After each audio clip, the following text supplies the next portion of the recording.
የሚያምኑ ብፁዓን ናቸው፣ እግዚአብሔር ይመስገን። ያን ጊዜ ገና ጌታ በማንነቱ ሙሉ ለሙሉ ያልታየበት ጊዜ ነው።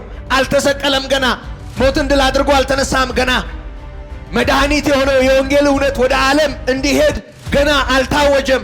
ገና የመጀመሪያው ምዕራፍ ነው። ከዚህ በኋላ 3 ዓመት በምድሪቱ ይቆያል። ሌሎች ደቀ መዛሙርትን ይሰበስባል። ገና ተአምር ያደርጋል። ይሄ የመጀመሪያው ምዕራፍ ነው። እዚህ ቦታ ላይ ጌታ ኢየሱስ ክርስቶስም ያለውን ፊልጶስም የተናገረውን እንድርያስ ለወንድሙ ለስምዖንም ያለውን እናስታውስ። ሶስቱም ነገር ላይ የምናገኘው ናናኢ መተይ የሚል ነው። ጌታ ኢየሱስም ወዴት ትኖራለህ ሲሉት መታችሁ እዩ። ናትናኤልም መልሶ መምህር ሆይ አለ። ወደ ጫፍ ሄደ። የጠራው ካለውም አለፈ። መምህር ሆይ አንተ የእግዚአብሔር ልጅ ነህ። የእግዚአብሔር ልጅ ትሆን ይሆን አይደለም ያለው፣ የእግዚአብሔር ልጅ ነህ። የእግዚአብሔር ልጅ ማለት ምን ማለት ነው? ሁሉን አዋቂ፣ ሁሉን የሚረዳ፣ ሁሉ በፊቱ የተገለጠ የሆነለት እንደሆነ ገብቶታል። አንተ የእግዚአብሔር ልጅ ነህ፣ አንተ መምህር ነህ፣ የእግዚአብሔር ልጅ ነህ፣ የእስራኤል ንጉሥ ነህ አለው። በዓመት አንድ ጊዜ ግን ሊቀ ካህናት ወደ ውስጠኛው ክፍል አልፎ ይገባ ነበር። ያም ወደ ውስጠኛው ክፍል የሚያስገባው ደጅ ተዘግቶ መኖሩ፣ በዓመት አንድ ጊዜ መከፈቱ፣ አንድ ጊዜ ወደ ቅድስት የሚወስደው መንገድ እንደሚከፈት የሚያሳይ ምስጢር ነበር። መንፈስ ቅዱስ ይሄንን እንዲያሳይ አድርጎ ነበር ቤተ መቅደሱን ያዋቀረው ይለናል። እግዚአብሔር ወደ ያዕቆብ መጥቶ ለያዕቆብ ይሄን ራእይ ገልጦለት ነው። ይህ ስፍራ እንደምን ያስፈራ! ይህ ስፍራ የሰማይ ደጅ ነው አለ። ሲነሳ ድንጋይ አነሳ። እዛ ድንጋይ ምልክት አስቀመጠ። እዛ ላይ ዘይት አፈሰሰ። ሲመለስ ለእግዚአብሔር መሠዊያ በዛ ስፍራ እንደሚሰራ ለራሱ ቃል ገብቶ ተስሎ ሄደ። ይሄንን ነው እየነገረን ያለው ጌታ ኢየሱስ ክርስቶስ። አሁን የሁላችሁ ትክክለኛው የሰማይ ደጅ ተገኘ። የሕያው እግዚአብሔር ደጅ። እኔ የበጎች በር ነኝ አለ የእግዚአብሔር ልጅ። የበጎች በር፣ ሕይወት፣ መንገድ፣ እውነት የሆነ ሰው ሁሉ ወደ እግዚአብሔር የሚገባበት ከእግዚአብሔር ጋር የሚገናኝበት ደጅ ተገለጠ። ያኛው ጥላ ነው፣ አካሉ ተገለጠ። ከምድር እስከ ሰማይ የተዘረጋ መሰላል ሰው ነው፣ ከኛ ጋር ተዛምዷል። አምላክ ነው፣ የሕያው እግዚአብሔር ልጅ ነው። ሰውም አምላክም በሆነበት ማንነት ሰማይና ምድርን አስታርቋል። በሰውና በእግዚአብሔር መካከል ያለውን የጸብ ግድግዳ አፍርሷል። ገና ታያለህ። ለምን ይመስላችኋል ታያለህ ያለው? ከመስቀሉ በፊት ስለሆነ፣ ይሄ መጋረጃው የሚቀደደው መስቀል ላይ በሚከፍለው ዋጋ ስለሆነ፣ ኤፌሶን 2 ላይ እንደተጻፈው በደሙ ስለሆነ ሰላምን የሚያደርገው። ከዛም ባሻገር ደግሞ ሰውን ለማዳን ራሱን መክፈሉን የሚያረጋግጠው ትንሣኤው ስለሆነ ጌታችን ኢየሱስ ክርስቶስ ተነስቶ በአብ ቀኝ መቀመጡ ከኛ ጋራ የተዛመደ ከኛ ጋራ የተጋመደ ወገን የሆነን ወንድሞቼ ብሎ ሊጠራን ያላፈረብን የሰው ልጅ የሆነ የእግዚአብሔር ልጅ ወደ አባቱ ተመልሶ በአብ ቀኝ መቀመጡ ከምድር እስከ ሰማይ መሰላል መዘርጋቱን ያሳያል። ደስ የሚለኝ ስለምንድን ነው? ስለሚሄድበት ነው። ይኸውላችሁ ወደ ቅድስት የሚወስደው መንገድ ተሰርቷል አይደለም፣ ተመርቋል ይለናል። ለዚህ ማረጋገጫው ምንድን ነው? የናዝሬቱ ኢየሱስ ሄዶበታል፣ ሄዷል ወደ አብ እግዚአብሔር ወዳለበት። የሰው ልጅ የሆነው እኛን የሚወክል አካል ያለው ዘመዳችን፣ ወገናችን፣ ታላቅ ወንድማችን፣ አምላካችን፣ ጌታችን ወንድሞቼ ብሎ ሊጠራን ያላፈረብን ልዑል ሄዷል ወደ አብ ቀኝ።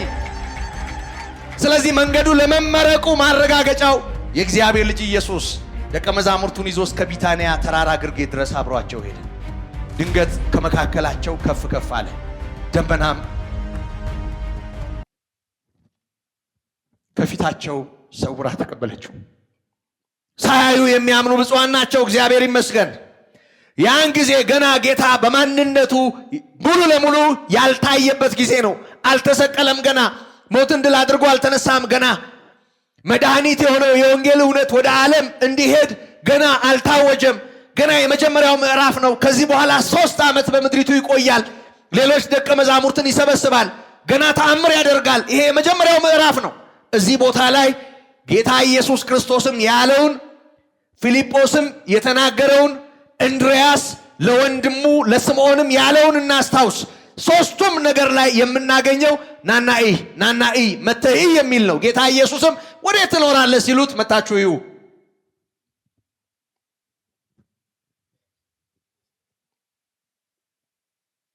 ከናዝሬት መልካም ነገር ሊወጣ ይችላል። መተይ እጅግ መልካም ብቻ አይደለም፣ ከመልካምም መልካም እጅግ መልካም፣ ክብር ለሌላት ከተማ የአሕዛብን ገሊላ ያከብራል የተባለለት የናዝሬቱ ኢየሱስ ተጨንቃ ለነበረች ጨለማ አይሆንም ተብሎ እንደተጻፈ በጨለማ ያሉትን ወደ ብርሃን የሚያመጣ ከሁሉ የላቀው ጌታ የናዝሬቱ ኢየሱስ በዚያች ከተማ አድጓል። የሰፈራቸው ሰው ሆኖ ኖሯል። ባለፈው እንደተማርን መተይ አለው። ናትናኤል ወደ ኢየሱስ ክርስቶስ መጣ።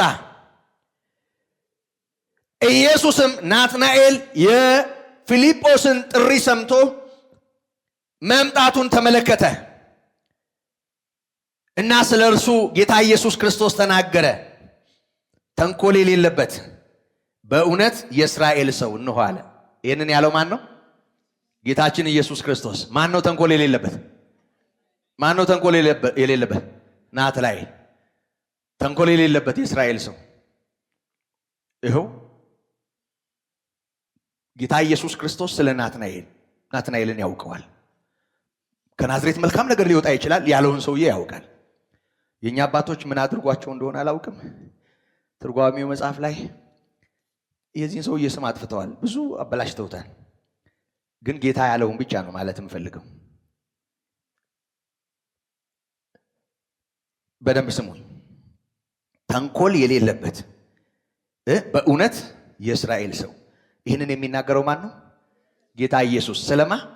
ስለ ናትናኤል። ተንኮል የሌለበት የእስራኤል ሰው በእውነት አለ። ማ? እውነት የሆነው ጌታ፣ የእውነት ምስክር የሆነው ጌታ። በእውነት ተንኮል የሌለበት የእስራኤል ሰው። ጌታ እያንዳንዱን ያውቃል።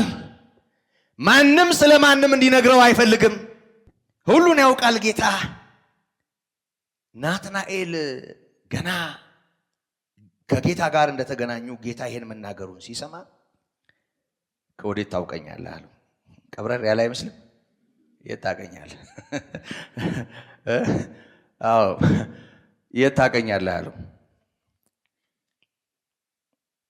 ኢየሱስም መልሶ ፊልጶስ ሳይጠራ ከበለስ በታች ሳለ አየው አለው። ፊልጶስ ሳይጠራ ከበለስ በታች ሳለ አየው። ግልጽ ባለ ቋንቋ ፊልጶስ እየሮጠ ሄዶ ናትናኤልን ሙሴ በሕግ ነቢያትም ስለ እርሱ የጻፉለትን የናዝሬቱ ኢየሱስን አግኝተነዋል ከማለቱ በፊት ሁለቱ ከመገናኘታቸውና ናትናኤል ስለ ኢየሱስ ክርስቶስ ከመስማቱ በፊት ጌታችን ኢየሱስ ክርስቶስ ማንን ያውቃል? ናትናኤልን ያውቃል። ፊልጶስ ሳይጠራ ምልክት እየሰጠው ነው። ከበለሱ ዛፍ በታች አይቻለሁ አለ። ግልጽ ባለ ቋንቋ ምንም እዛም እዚህም ሳንረግጥ እኛ የምናውቀው በለስ አለ አይደል? እዚህ ሀገር እኛ በለስ የምንለው ቁልቋሉን ነው። በሰሜኑ የሀገራችን ክፍል ቁልቋል በለስ የሚባል በጋሪ ሲዞር ታውቁታላችሁ አይደል? አዎ እሱ አለ። ቆላማ ቦታ፣ በረሃማ ቦታ ላይ ይበቅላል። በሀገራችን በተለያየ ቦታ እንደሚበቅል ይታወቃል። እሱ ነው እኛ በለስ የምንለው። ያው እንጨቶች ወይም ዛፎች እንኳን ዛፍና እንጨት ሰውም ቢሆን ከየአካባቢው ስሙም ማንነቱም የተለያየ አይነት መልክ ይኖረዋል። እና እዛ ሀገር የነበረው በለስ መዝገበ ቃላት ማየት ትችላላችሁ። ቅጠሉ ሰፋፊ የሆነ በተለይ ፀሐያማ በመሆን ጊዜ ለጥላነት ሰዎች የሚጠቀሙበት የዛፍ አይነት ነው።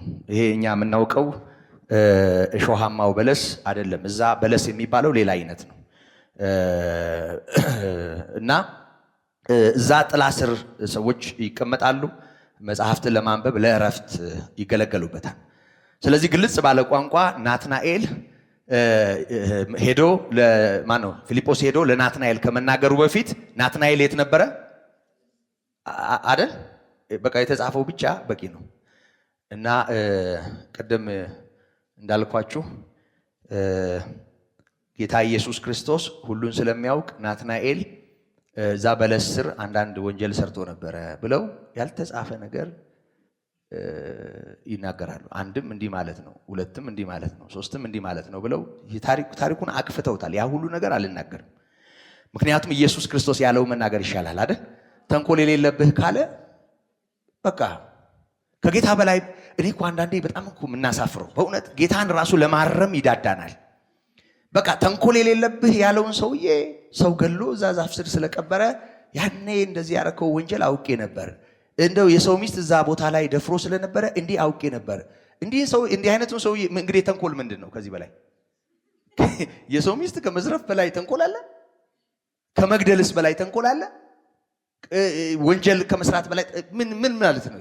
ይሄ በእውነት ለናትናኤል አይሆንበት። እና እውነታው ጌታችን ኢየሱስ ክርስቶስ ያለው ነው። ለምን መሰላችሁ? አንዳንድ ጊዜ ይውላችሁ መምህር ተብለን አገልጋይ ተብለን የሆነ ቦታ ከያዝን ሰው ቢጠይቀን አያውቁም ላለመባል እንቧጥጣለን። ማለት ነገር ያላነበብነውን ያላወቅነውን በተመለከተ ጭጭ ብንል ሆዳችን ሳንረገጥ ባንቀባጠር ምን ችግር አለ? ካላወቀን አላወቅንም። ከበለስ በታች ነው የሚለው ዝርዝሩ የለም። በለስ ምንድን ነው ብለን መዝገበ ቃላት ምናምን ስናጠና በለስ ለጥናልነት የሚያገለግል የሆነ ዛፍ ነው በቃ። ስለዚህ ግልጽ በሆነ ሁኔታ ናትናኤል ሄዶ ፊልጶስ ሄዶ ናትናኤልን ከመጥራቱ በፊት ናትናኤል ዛፍ ስር ተቀምጦ ነበር። ጌታ ያለውን መጽሐፉ ያለውን በዚህ መጠን ማንሳት ቀላል ነው። ስለዚህ ኢየሱስ ክርስቶስ በዚህ ንግግሩ የገለጠው አንድ ነገር ነው። ጌታ ሁሉን አዋቂ ነው። ሁሉን ያውቃል። ሳንጠራ በፊትም ያውቀናል። ዛሬ ቤተክርስቲያን መተን መንፈሳዊ ለመሆን ስንቅለሰለስ አይደለም እግዚአብሔር የሚያውቀን። ነጠላ ለብሰን እዛና እዚህ በስነ ስርዓት ስንቀመጥ አይደለም። እዛ መንደር ውስጥ ያውቀናል። እዛ ማንም የማያየው ጨለማ ውስጥ ያየናል ጌታ። የማንም መጋረጃ አይኖቹን አይከልሉም። ጌታ ሁሉን ያውቃል። ይሄ ጌታ ሁሉን አዋቂ መሆኑን ነው ያረጋገጠው። ሳይጠራህ ፊልጶስ ሳይጠራህ ከበለሱ በታች እያለህ እኔ አውቃለሁ አለ። ያን ጊዜ ናትናኤል በጣም ይገርማል። በእርግጥም ተንኮል የሌለበት እግዚአብሔር ያበራለት ሰው ሆኖ ተገኘ። ይኸውላችሁ ናትናኤልን መልሶ መምህር ሆይ አለ። ወደ ጫፍ ሄደ። የጠራው ካለውም አለፈ። መምህር ሆይ አንተ የእግዚአብሔር ልጅ ነህ። የእግዚአብሔር ልጅ ትሆን ይሆን አይደለም ያለው፣ የእግዚአብሔር ልጅ ነህ። የእግዚአብሔር ልጅ ማለት ምን ማለት ነው? ሁሉን አዋቂ፣ ሁሉን የሚረዳ፣ ሁሉ በፊቱ የተገለጠ የሆነለት እንደሆነ ገብቶታል። አንተ የእግዚአብሔር ልጅ ነህ። አንተ መምህር ነህ፣ የእግዚአብሔር ልጅ ነህ፣ የእስራኤል ንጉሥ ነህ አለው። ይገርማችኋል። ይኸውላችሁ ሶስቱንም ነገር ተመልከቱ። መምህር ሆይ አለው። አስተማሪነቱን ተረድቷል። የእግዚአብሔር ልጅ የሆነ አስተማሪ፣ የእግዚአብሔር ልጅ ነህ። አንተ ንጉሥ ነህ። የእስራኤል ንጉሥ ማለት ምን ማለት ነው? እስራኤል የምትጠብቀው ንጉሥ መሲሁ አንተ ነህ ማለት ነው። እነዚህ ሶስት ነገሮች በአንድ ጊዜ ብልጭ አለለት። ሲያበራ ይበራል። ታውቃለህ? እግዚአብሔር ይመስገን። ከታየ ይታያል። እግዚአብሔር ከገለጠልህ፣ እግዚአብሔር ካበራልህ እንዲህ ይከፈታል። ማስተዋል እግዚአብሔር ይሰጣል። ሁሉን የሚችል የአምላክ መንፈስ ማስተዋልን ይስጠን በነገር ሁሉ ወገኖቼ። የእግዚአብሔር ይሁንን፣ የእግዚአብሔር ያገኘን፣ የእግዚአብሔር የሆነው ይብዛልን ወገኖቼ። እግዚአብሔር ካረዳ 1000 ጊዜ ሰምተን ላይ ገባን ይችላል። ዘመናችንን ፈጅተን ላይ ገባን ይችላል። ብዙ ተምረን አንብበነው ግዕዝ አማርኛውን አገላብጠነው ላንረዳ እንችላለን። እግዚአብሔር ሲያበራ ደግሞ ይበራል። አንተ መምህር፣ አንተ የእግዚአብሔር ልጅ፣ አንተ ንጉሥ ነህ፣ የእስራኤል ንጉሥ አለው። እና የጌታችን የኢየሱስ ክርስቶስን መልስ ታስተውላላችሁ። በመሰረቱ የሚያድነውን እውነት ሙሉ ለሙሉ ነው ናትናኤል የተናገረው። የኢየሱስ ክርስቶስን መልስ ስሙት። ከበለስ በታች አየው ስላልኩ አመንክ አለው። በዚህ ነገር ብቻ አየው ያሳምናል? አረ ያሳምናል። አየውህ አይደል እንዴ ዛሬስ ብዙ አየው ስለሚያሳምን ያየም ያላየም አየው ይላል። ይኸውላችሁ አንድ ጊዜ ምን ሆነ መሰላችሁ? ይቅርታ አድርጉልኝ እንደዚህ ስናገር ይቅርታ አድርጉልኝ። አንድ ጊዜ በጸሎት አንዲት እህት ሳግዝ እና ስረዳ ልጅቷ ላይ በመሰረቱ ይሄ ሰይጣን ሲወድቅ ማነህ ምንድነህ ከየት መጣ ምናምን ብሎ ማናዘዝ ብዙ ጣጣ አለው ታውቃላችሁ። ይሄ ሺህ ጊዜ እንደው የሰላ አይምሮ ይኑርህ ሰይጣን ካንተ ቢልቅ ተንኮለኛ ነው ታውቃለህ። ከመላእክ ወገን የነበረ ትልቅ እኮ ፍጡር ነው የነበረ ነው ተዋርዶ እኮ ነው እንጂ በጣም የሰላ ነው። የዲያብሎስን ሽንገላ መቃወም እንዲያስችልህ የእግዚአብሔርን ዕቃ ጦር አዎ ምን ሆነ መሰላችሁ? እና መንፈስ ጮኸና በኢየሱስ ስም ውጣ እያልኩ ከሱ ጋር ስታገል ያው ሰይጣን ማዋረድ አይደለም ስራው እና ያልነገረችኝን ከዚህ በፊት ያልተናገረችውን ነገር ይናገራል እና ለማዋረድ ነው። አው ገብቶኛል። እና ሰይጣን ማአት ለፈለፈ ዝምበል ብለውም እየቀባጠረ ለፈለፈ ብቻ ጌታ ረዳትና ነፃ ወጣ እና ነፃ ወጣ ቁጭ አለች። ረፍ ብላ ጥቂት ቆየች። ከዛ በኋላ ያ በጣም የሚያሳፍረውንና ጠላት ሆብ ብሎ የተናገረውን እሱ ወደ ጎን አረኩና ከተናገራቸው ነገሮች አንዱን እንዲህ ሆነሽ ነበር እንዴ አልኳት።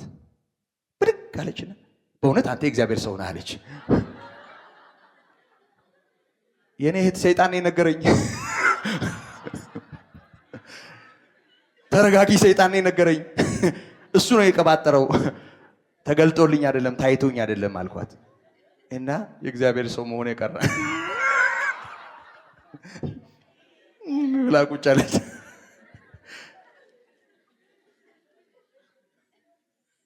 እና ቀስ ብዬ ቁጭ ብዬ በቃ እንዲህ ነበርሽ አይደል የኔ እህት፣ እንዲህ አድርገሻል አይደል የኔ እህት፣ በዚህ በኩልም አልፈሻል አይደል የኔ እህት ብላት ኖሮ በቃ ነብዩ አሁን ነበር። አየው ብዙ ሰው ይማርካል ታውቃላችሁ አይደል? ይኸውላችሁ የሰው ክብሩ ነገርን መግለጥ ነው ይላል መጽሐፍ። የእግዚአብሔርስ ክብሩ ምንድን ነው? ነገርን መሰወር። በጣም ይገርማል። ይኸውላችሁ የሰው ክብሩ ነገርን መግለጥ ነው። እንኳን እቺንና የዝንብ ጠንካራ አውቃለሁ ሲሉ ሰምታችሁ ታውቃላችሁ? ምን ለማለት ነው? ነገር ይገባኛል ለማለት ነው አይደል? እና አንዳንድ ጊዜ ተንጠራርተን ራሳችንን በሰው አይምሮ የሆነ ቦታ ላይ ለማስቀመጥ ስንፈልግ አይቼ ነበር፣ ተገልጦልኝ ነበር፣ አይገርምም፣ በህልም እንደዚህ አይቼ ነበር፣ አይገርምም፣ እንደዚህ ታይቶኝ ነበር እንላለን። ምክንያቱም ታየኝ ተገለጠልኝና አወቅኩ ያስከብራል ለሰው። ለጌታ ለኢየሱስስ እሱ ሁሉን የሚያውቅ ማየቱ ነው እንደሚገርመው፣ ማወቁ ነው ወይ የሚገርመው? እያወቀ መሸከሙ፣ እያወቀ መራራቱ፣ እያወቀ መቻሉ። የእግዚአብሔር ክብር ነገርን መሰወር ነው። የሰው ክብር ነገርን መግለጥ ስለሆነ አንዳንድ ጊዜ በአደባባይ የማይወራ ነውርና እርኩሰት ሁሉ ሳንሸማቀቅ ይሉኝታ ባህል የሚባል ነገር እንኳን ሳይዘን የሰው የግል ታሪክ በሚዲያ ጭምር እያዝረከረክን በሰው ህይወት ስንቀልድ እንኖራለን። ይሄ ጨለማ ነው። እግዚአብሔር ከዚህ ጨለማ ምድሪቱን ይታደጋት። በእግዚአብሔር ስም የሚሰራ ጨለማ ነው ይሄ። ይሄ ክፉ ነው። ሰውን ለማሸማቀቅ የሰው ትዳር ሲበጠበጥ እናያለን። የሰው ኑሮ ሲበጠበጥ እናያለን። ሰይጣን በተናገረው ነገር፣ ሰይጣን ደግሞ የሐሰት አባት መሆኑ ይረሳል። አንዳንዴ እውነት የሚናገር ይመስልናል። ሰይጣን የውሸት ምንጭ ነው። ሐሰትን ሲናገር ከራሱ አፍልቆ ይናገራልና እሱ የሐሰት አባት ነው ተብሎ ተጽፏል። እሱ ነፍሰ ገዳይ ነው። እሱ አራጅ ነው። እሱ አጥፊ ነው። ይሄን ታሪኩን የሚቀይር አዲስ ታሪክ የለም። ሰይጣን ያለውን በመስማት መበጥበጥ በዓለም ላይ አደገኛው ነገር ነው። አየው በእርግጥ ይደንቃል። ብዙ ሰው አይምሮ ያነቃል። ጌታ ኢየሱስ ክርስቶስ አየው ስላልኩህ አመንክ አለው። አረ ከዚህ የሚበልጥ ታያለህ? ካየው በላይ ካየው በላይ አዎ ምንድነው ከዚህ የሚበልጥ? ወደ ኋላ ይመልሰናል። ዘፍጥረት 28 ላይ ይወስደናል። እንደገና ወደዚህ ይመልሰናል። ይኸውላችሁ እንደዚህ አለ፣ ከዚህ የሚበልጥ ነገር ታያለህ። አየው ከሚለው በላይ አዎ ከዚህ የሚበልጥ ነገር ታያለህ አለው። እውነት እውነት እላችኋለሁ ሰማይ ሲከፈት የእግዚአብሔር መላእክት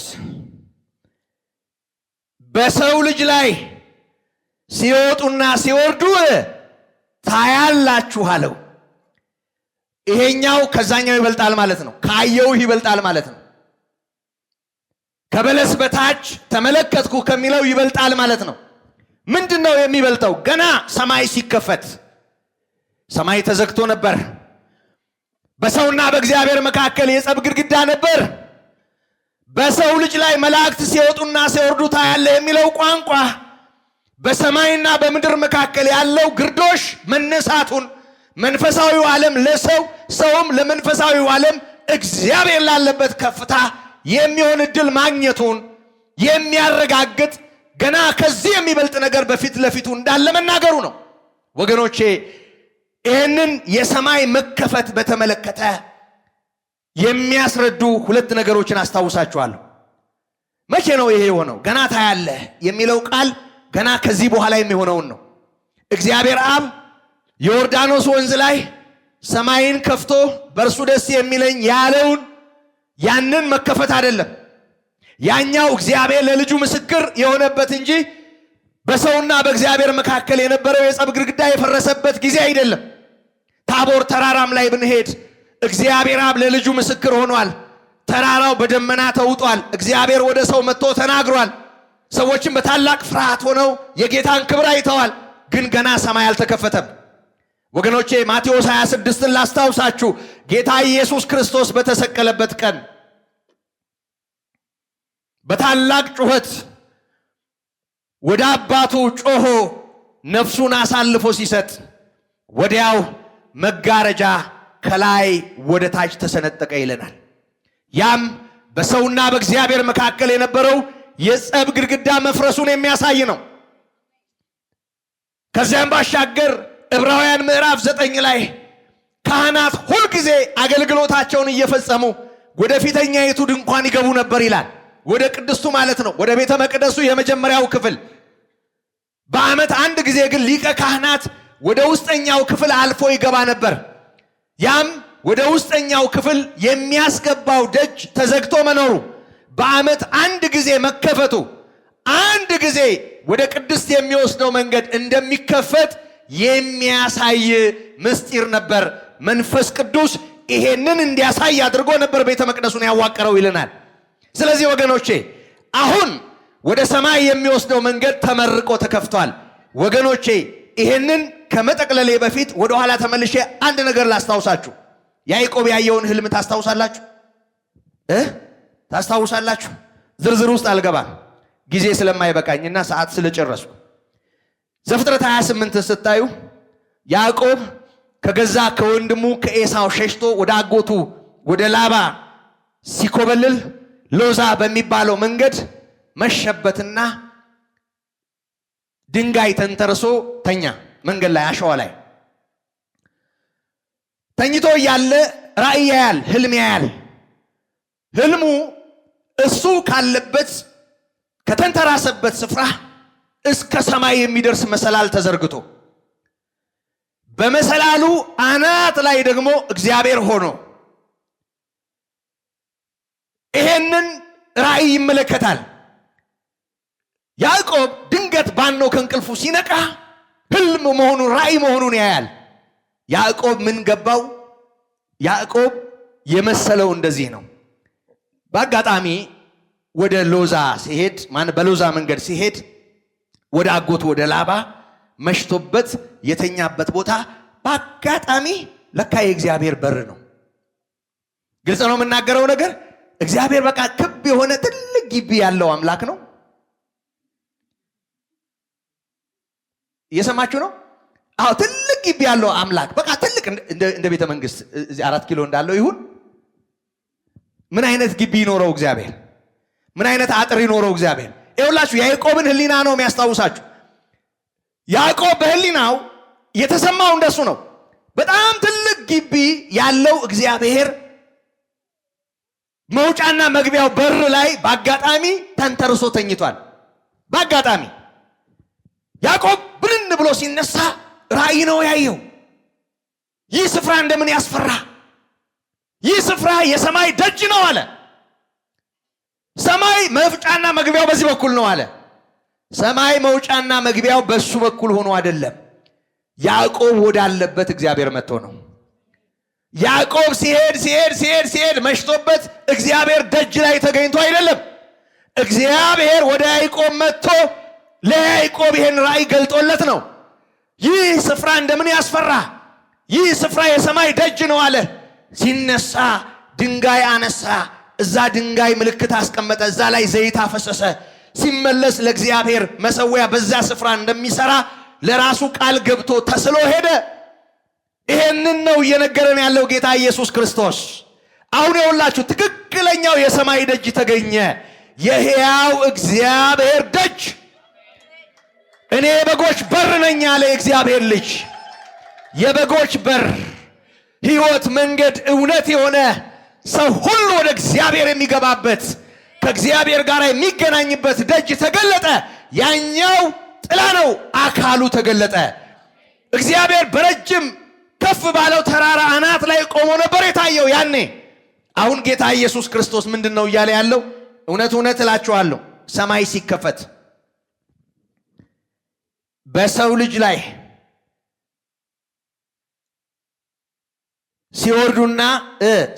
ሲወጡና ሲወርዱ ታያላችሁ።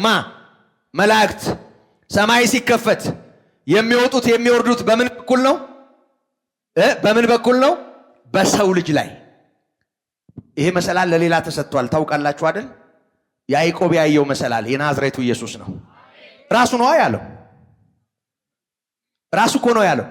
በሰው ልጅ ላይ ካለ የሰው ልጅ የተባለው ማን ነው? ራሱ ጌታችን መድኃኒታችን ኢየሱስ ክርስቶስ ነው።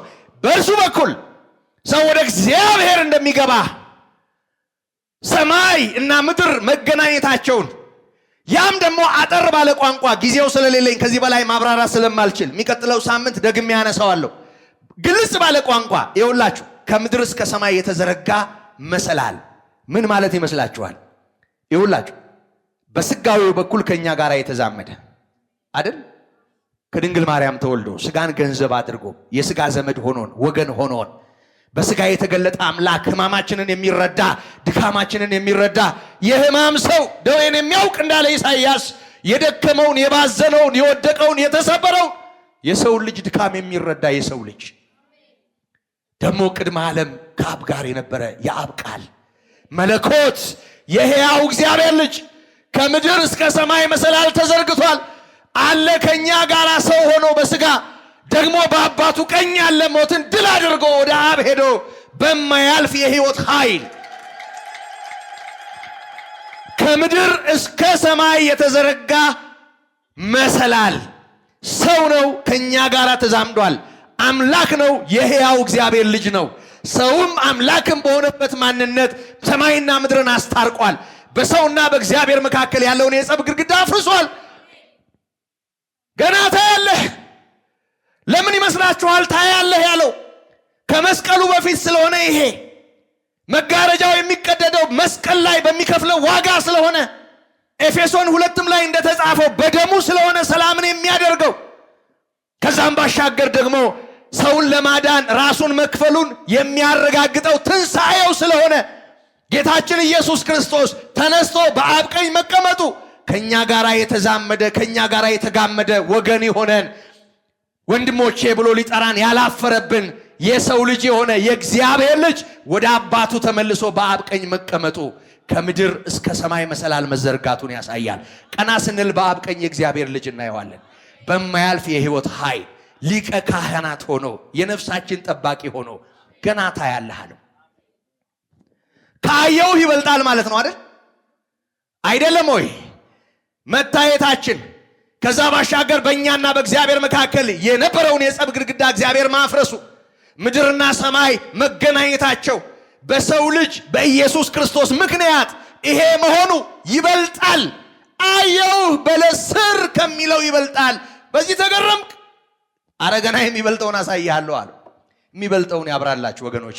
የሚበልጠውን ጓዳህን ሳይሆን ያለበትን እንድታይ፣ ቤትህን ሳይሆን መኖሪያህን እንድታይ፣ የዘላለም መኖሪያህን በአባቶ ቤት ብዙ መኖሪያ አለ፣ እኔ ባለሁበት እንድትኖሩ ተመልሼ እመጣለሁ እንዳለ የናዝሬቱ ኢየሱስ የቤትህን ጓዳ፣ የተጣመመው አልጋህን፣ ጫማህን፣ ቤትህን፣ የቤትህን ፍራሽ ጓዳህን ሳይሆን የማይፈርሰው ቤትህን እግዚአብሔር ያሳየ በክርስቶስ አማካኝነት።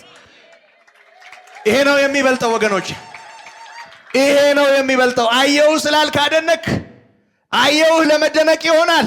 ለሕይወት የሚሆነው ግን ከምድር እስከ ሰማይ የተዘረጋው መሰላል ነው።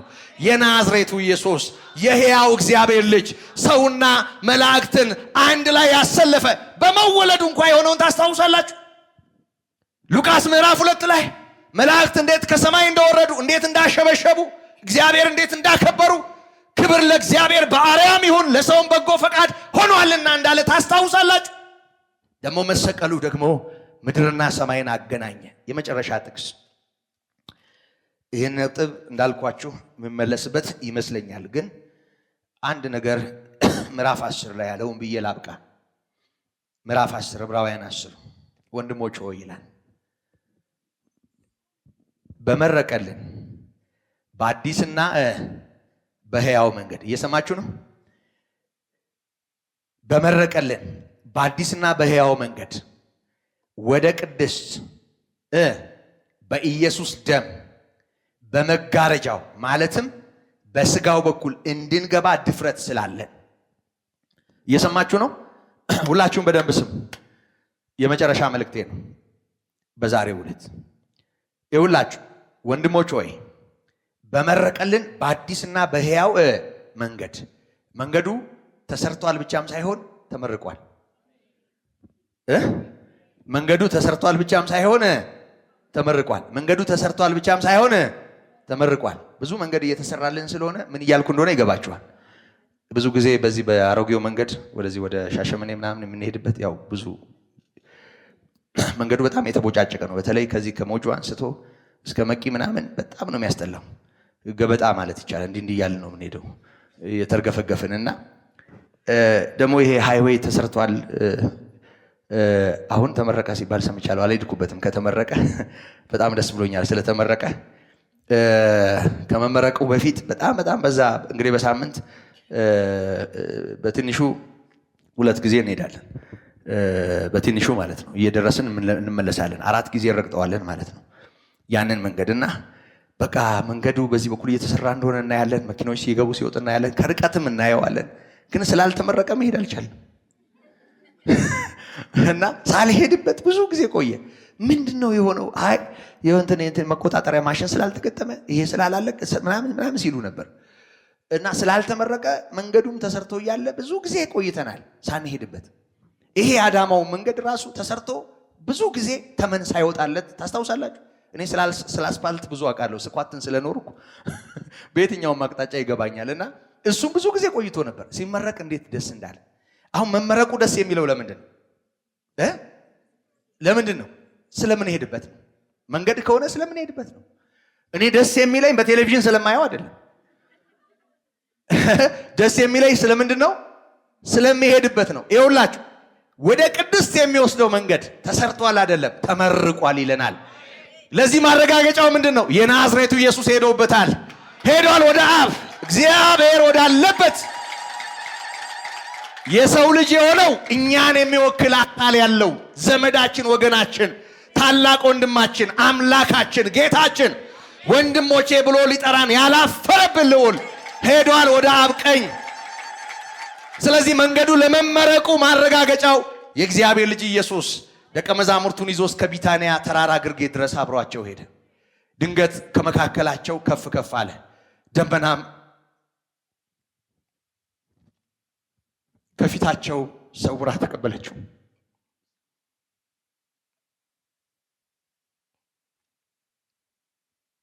በክብር ወደ አባቱ ሄደ፣ በአብ ቀኝ ተቀመጠ።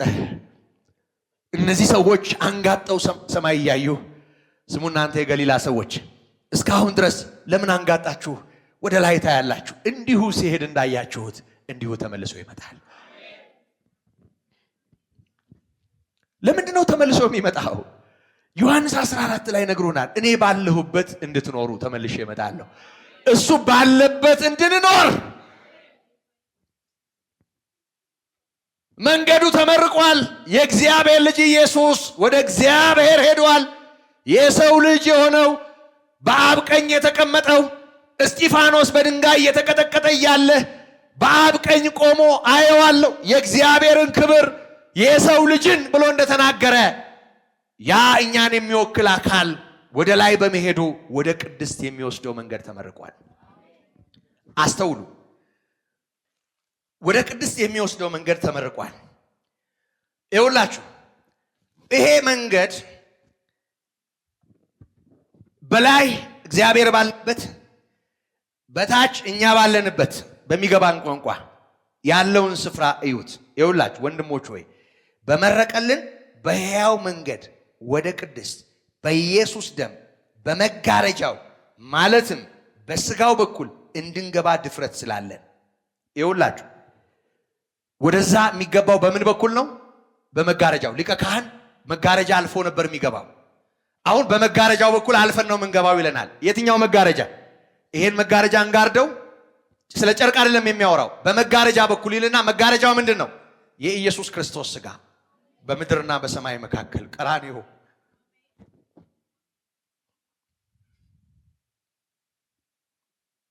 የተዘረጋው ኢየሱስ ስለ ሁላችንም በደላችንን ተሸክሞ ከፍ ባለ ጋራ ላይ ተቸንክሮ ያየነው የእግዚአብሔር ልጅ ስለ ሁላችንም በመጋረጃው ማለትም በስጋው በኩል ይህ አካል ለኔ ነው የተቸረቸፈው፣ ለኔ ነው የተገረፈው፣ የኔን በደል ተሸክሞ ነው ጌታ ኢየሱስ ክርስቶስ ከፍ ባለ ስፍራ በሰውና በእግዚአብሔር መካከል ተቸንክሮ የነበረው ብለን የምናምን ሰዎች ድፍረት አለን። በደሙ ማለትም በስጋው ማለትም በመጋረጃው በኩል አልፈን ወዴት ልንገባ? ወደ ቅድስት እግዚአብሔር ወዳለበት ስፍራ። ክብር ለስሙ ይሁን። ይኸውላችሁ አሁን መግቢያውን በተመለከተ ይሄንን ይለንና ደግሞ መዳረሻውን በተመለከተ እንዲህ ይለናል። በእግዚአብሔር ቤት ላይ የሆነ ታላቅ ካህን ስላለን። ይኸውላችሁ መግቢያውም የተሸነከረው እሱ ነው። ደግሞ እግዚአብሔር ባለበት ዙፋን ቀኝ ያለው ሊቀ ካህናትም እሱ ነው። ከምድር እስከ ሰማይ የተዘረጋ መጋረጃ ማለት ይሄ ነው። እግዚአብሔር ይመስገን። ስለዚህ በደሙ ታጥበን በእግዚአብሔር ልጅ ደም ወደ እግዚአብሔር እንድንቀርብ እግዚአብሔር ታላቅ ምሕረት አድርጎልናል። ክብር ለስሙ ይሁን፣ ምስጋና ለስሙ ይሁን፣ ውዳሴ ለስሙ ይሁን። የሚበልጠው ይሄ ነው ወገኖች። በሕይወታችን የናፈቅነው ብዙ ነገር አልሆን ብሎን አኩርፈን ይሆናል፣ ከፍቶን ይሆናል፣ እግዚአብሔር አላየንም አልተመለከተንም ብለን ሊሆን ይችላል። እንዴት እንዳየህ እንድታይ እግዚአብሔር ይርዳ። ዓይንህ ይገለጥ፣ እግዚአብሔር ይርዳ። የሚበልጠውን እንድታይ እግዚአብሔር ይርዳ። ከጓዳህ ይልቅ ወደ መኖሪያህ እንድታይ እግዚአብሔር ወዳለበት ከፍታ እንድታይ እግዚአብሔር ይርዳ። የናዝሬቱ ኢየሱስ ደሙን ያፈሰሰው ማንም ሊሰጥህ ለሚችል ቁሳቁስ አይደለም። ማንም የማይሰጥህን ሊሰጥህ በደሙ የኃጢአት ስርየት ሆኖ ስላንተ ራሱን ሰጥቷል። ይሄ ነው የሚበልጠው። ይሄንን ያሳያችሁ፣ ይሄ ይብራላችሁ፣ ይሄ ይግባችሁ፣ ይሄንን ዘምሩ፣ ይሄንን አክብሩ። እግዚአብሔር ጸጋ ይብዛላችሁ።